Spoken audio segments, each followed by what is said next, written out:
इस वक्त मैं मधुबनी जिला के रहिका प्रखंड क्षेत्र अंतर्गत चंदनसनपुर में इस वक्त मैं मौजूद हूँ और मैं आपको बता दूँ कि हमारे साथ जो एक बहन बैठी है, ये जो है यूनिक कोचिंग सेंटर से जो है 10वीं के रिजल्ट में 432 नंबर। Thank you. का इस बार रिजल्ट आया है आपका। मेरी मेहनत और मेरे टीचर के एफर्ट की वजह से, मेरे पेरेंट्स की एफर्ट की वजह से ये संभव हो पाया और मेरी मेहनत भी थी इसमें, तो ये हो पाया। अच्छा, कौन से कोचिंग पढ़ते थे? Unique coaching centre. सर का नाम क्या है? मेरे डायरेक्टर का नाम MD मिन्नतुल्लाह सर। 400+ नंबर लाने के लिए कितना मेहनत करना पड़ता है? इसके लिए मेहनत तो करना पड़ता है क्योंकि 400+ नंबर लाना इतना मामूली बात नहीं होता।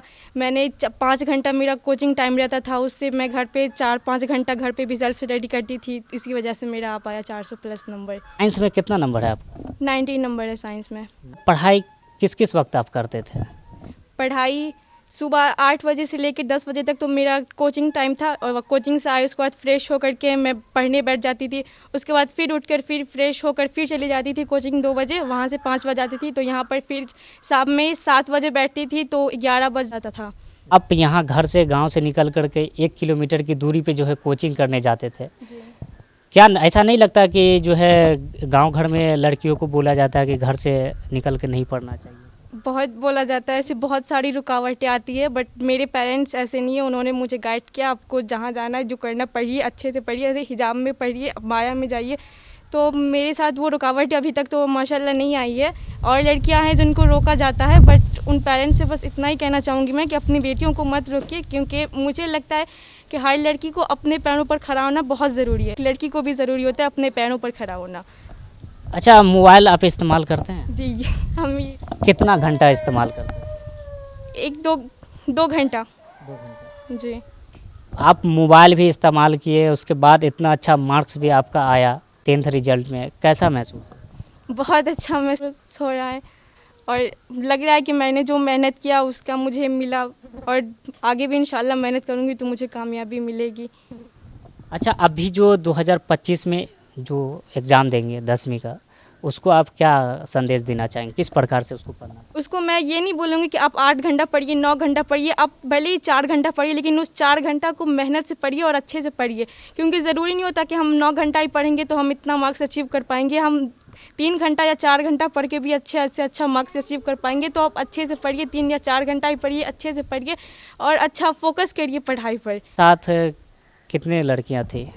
मेरे साथ मेरे ग्रुप में तो 3 थी। उन तीनों का रिजल्ट कैसा आया? उन तीनों में का भी रिज़ल्ट बहुत अच्छा आया। एक का रिज़ल्ट 463 है और एक का 341। कौन से स्कूल से थे आप? उत्क्रमित उच्च माध्यमिक विद्यालय खबास टोल सतलखा। अभी 10th का एग्ज़ाम पास कर दिए, आगे फ्यूचर के लिए क्या सोचे, क्या बनना चाहिए? मैं एक IAS बनना चाहती हूँ और मेरे मामू भैया सब मुझे अब सपोर्ट करते हैं कि मैं बनूँ, पढ़ूँ, आगे बढ़ूँ। गाँव के उन लड़कियों को क्या कहना चाहेंगे जो बहुत सारे ऐसी लड़कियां होती है जो मोबाइल में दिन रात लगी रहती है, लेकिन उसका कहीं ना कहीं फोकस रहता है कि हमको पढ़ना है, लेकिन मोबाइल से दूर नहीं होती है? तो उनको मैं बस इतना ही कहना चाहूँगी कि अगर आपका फोकस है पढ़ने पर तो आप मोबाइल यूज़ कीजिए, लेकिन इतना यूज़ कीजिए जितना चल सके। जैसे आप 4 घंटा पढ़ाई किए तो 1 घंटा फ़ोन भी चला सकती है, आप 5 घंटा पढ़ाई किए तो 2 घंटा फ़ोन भी चलाए। फ़ोन भी चलाना माइंड फ्रेश के लिए ज़रूरी हो, लेकिन पढ़ाई भी कीजिए। फ़ोन तो चलाना चाहिए, लेकिन फ़ोन का मिस यूज़ नहीं होना चाहिए। जी। बहुत सारे लड़कियां ऐसी होती है जो फ़ोन चलाती है, लेकिन उसका मिस यूज़ ज़्यादा होता है। जी, आजकल ऐसा बहुत होता है, लेकिन उनको यही कहना चाहूँगी कि आपके पेरेंट्स ने आपको फ़ोन चलाने के दिया है, तब उसका मिसयूज़ नहीं कीजिए, उसका सही से इस्तेमाल कीजिए। फ़ोन पे भी आप चला सकते हैं, उसके साथ आप पढ़ाई भी कीजिए। आपका अगर पढ़ाई आपका गोल है तो आप अपने गोल के पीछे भी काम कीजिए, वरना फिर आप कैसे अचीव कर पाएंगे अपने गोल। के वालिद साहब का नाम क्या है? मेरे अब्बू का नाम मोहम्मद शाहिद है। दादाजी मोहम्मद शाकिर। ऐसा नहीं लगता है कि बिहार में और ख़ास तौर पे जो गांव लेवल के लोग कहते हैं कि सिर्फ लड़का ही अच्छा मार्क्स ला सकता है, और आज के दौर में देखा जा रहा है कि लड़कियां अच्छा मार्क्स ला रही हैं, इस पे क्या कहना है? ऐसे किसी पेरेंट्स के दिल में ये बैठ चुका है कि जो सिर्फ लड़का ही पढ़ सकता है वो ही अच्छा मार्क्स ला सकता है, लेकिन अब ऐसा नहीं है। अब ज़्यादातर बिहार में देखा जाता है तो लड़की अच्छा मार्क्स लाती है, और क्योंकि लड़की मेहनत करती है लड़की जब पढ़ती है ना सर, तो लड़की पहले घर से लड़ती है, परिवार से लड़ती है, कोचिंग से लड़ती है, उसके बाद वो जाती है तो वो अच्छा मार्क्स तो अचीव करेगी।